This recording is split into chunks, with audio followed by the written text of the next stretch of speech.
loves, thanks for returning. So as you know by the thumbnail, this video is going to be on RIMMEL's Breathable Foundation. I did say a while ago in one of my other foundation reviews that I was going to be reviewing it. I wanted the opportunity to actually wear it a while so I could speak intelligently about it as far as how the foundation worked for me. Now, when I review my foundations, y'all know that I like to use what I call Lola's tips, and that's just an acronym. I'll be looking at the look, whether it oxidizes, if it's long wearing, the packaging, the price, you know, all of that. So I'm going to be referring to that, and I like to use that just as a guideline so I don't leave anything out for you all. But before I get into the meat and potatoes of this review, ladies, please remember to drink your water every day, get plenty of rest, and please keep that stress at bay. Keep it at bay, y'all. Okay, so all right, got that said. Now in this review, I'm going to be using a brush on one side and I'm going to be using the sponge on the other. And here is what the foundation looks like. Let me go ahead and read to you the name that's actually printed on it. It says it's the RIMMEL Lasting Finish 25-Hour Breathable High Definition Finish in Medium Coverage. It has an SPF of 18. The color that I got is in Mocha, and on the website it does say that it's a medium buildable type of foundation. It says that it's lightweight and they have a special skin technology, yada yada. Just has all those good claims, right? Well, we're gonna dig into that. So anyway, let me go ahead and start off with the look. For me, I found the look to be more like a demi-matte type of finish, and I hate to use matte because I don't want you to think that it's drying. It does have a natural finish. If you only use one layer, it's going to look like you don't have any foundation on at all. That's because there is such a thin and watery type of consistency. You do have to shake this up. You can actually hear it, you know, when you shake some foundations up, you can actually hear it moving around in there. So that's the type of look that I would say it has. I literally have been using this foundation non-stop. I've been using it so much until I think I'm like right to here. So this is gonna be in one of my empties videos. But anyway, so that's the type of look that it has. As far as oxidation, you know, for me it didn't oxidize, and I try not to, I don't put on primers for the most part of it during foundations, and I know that's like a makeup faux pas, you know, you have to do that. But you know, for me, I just find that sometimes other products don't necessarily play well with others, and if they're not playing well with others, they could cause it to change colors on you, it could cause it to separate, it could just cause it to do all kind of stuff. So I just basically try to stick to my normal skincare routine, and then I apply my foundation like that. Now as far as it being long wearing, I wouldn't say that it has any type of extraordinary 25-hour type of wear to it. For me, probably 7 hours, 6 or 7 hours. It wasn't anything just out of the ordinary long. Now I don't have oily skin. I do have like I do get a little oily right up in here, and I have a dry patch up here. But now in my nose area, I did start getting a little bit oily, but it wasn't just anything egregious as far as just looking like I had slathered oil all over my face. Now as far as the application, I personally like it. This particular foundation has a doe foot. I'm going to apply this side, and I do realize that this is a bit dark for me, just a little bit. The color right under it was too light and I had to take it back. I do have some hyperpigmentation on my chin, on my forehead, and of course under my eyes. You all see what's going on, y'all see what's going on with this face. Okay, so I'm gonna use a brush for this side.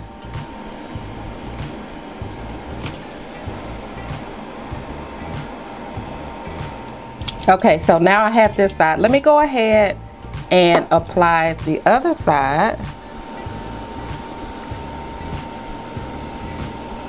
And I personally like the wand. However, I know some people don't like it because it can transfer bacteria and things like that. I totally get it. I totally get it. But I personally like it. I don't have to use my fingers when applying it. Okay, so I'm gonna go ahead and blend this out.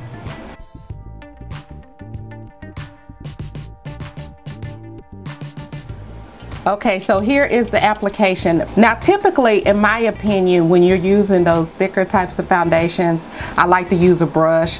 And for thinner consistency foundations, I think that you get a heavier coverage with a beauty blender. I think that you all can see that here. And I think it's just because the brush is kind of brushing a lot of it away. I don't know, but for some reason, I feel like the beauty blender side, you're getting a better coverage than the side with the brush.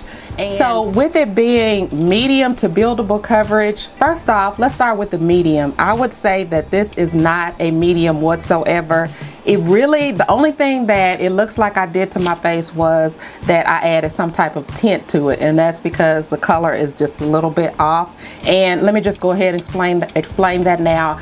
If I can't find my shade range and I'm not willing to buy 2 colors of foundation, I'm gonna get the darkest shade and just try to work with it when I highlight and conceal and things like that. I'm definitely not gonna go lighter and then try to darken it up with the powder. That's just my preference. And I'm going to add another layer, but I'm just going to go ahead and say it's a sheer coverage. I can literally see everything. However, I'm going to go ahead and add another layer. I'm just going to spot add it, but I'm going to add it in my problem areas, and I'm going to pounce it out with a beauty blender. And I'm going to see what that does.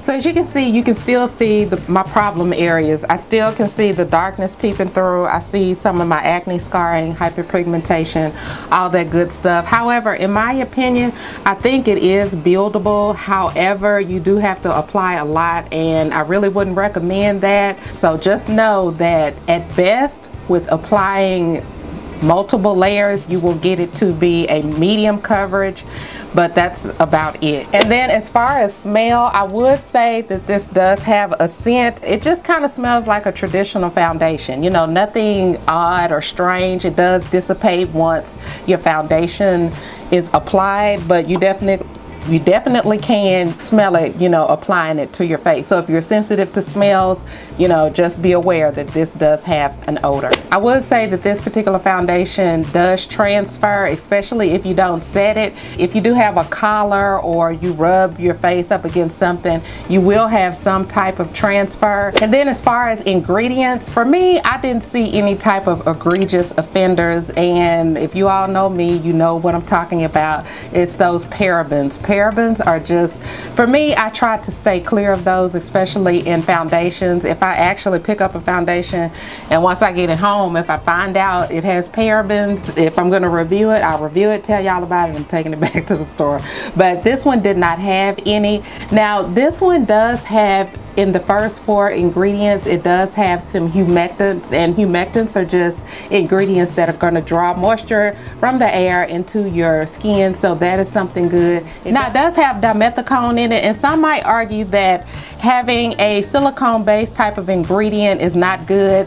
When you use foundations that have silicone based types of ingredients, what you'll be doing is putting a barrier over your skin. Your skin won't be able to perform its normal duties, such as sweating if necessary, such as skin renewal, things like that. Some argue that it can clog pores, trap dirt and debris, just things like that. Based on the reviews on the RIMMEL website, I did see a lot of people saying that once they wore this foundation, they did break out with cystic acne, they had breakouts, you know, just a lot of things, and it could be due to that. I don't know. As far as the price range, this is a really inexpensive product. You can get it at Walmart for $6.95. I saw it online before I actually did this video. I actually paid $8 and change for mine. However, I did use coupon, but I got it at Walgreens, and Walgreens is notoriously expensive. But I would say that the price range is really affordable. I've never really known RIMMEL's products to just be unusually expensive. As far as the packaging, I do like the fact that it is glass. I do like the doe foot. However, the problem that I run into is that when you actually take your product in and out like that, it does splatter a little bit, and it will get on your clothes, especially if you kind of have it, you know, depending on where you're holding it. I've gotten so much foundation on my clothes just with the splatter of it, but that's only because it's such a watery consistency. So just be aware of that if you decide to pick this foundation up. And the shade range. The shade range is better than it historically has been. It has 16 shades. I have the second to the darkest shade. While it is nothing to write home to mama about, it is better than what it used to be. So I would like to think that they are trying to move forward. I think that a lot of companies are attempting to do something, and in my opinion, something is better than nothing. Now that pretty much concludes the review. I tried to kind of keep it short and sweet. I didn't want to hold you off for a long period of time. I will be reviewing this NARS, the new NARS foundation, so be looking out for that video. Like I said, I like to kind of wear my foundation so I can tell you all how they actually performed for me and just kind of tell you all a little bit about the product. So with that being said, thanks for returning, and I appreciate you visiting, and until my next video, smooches.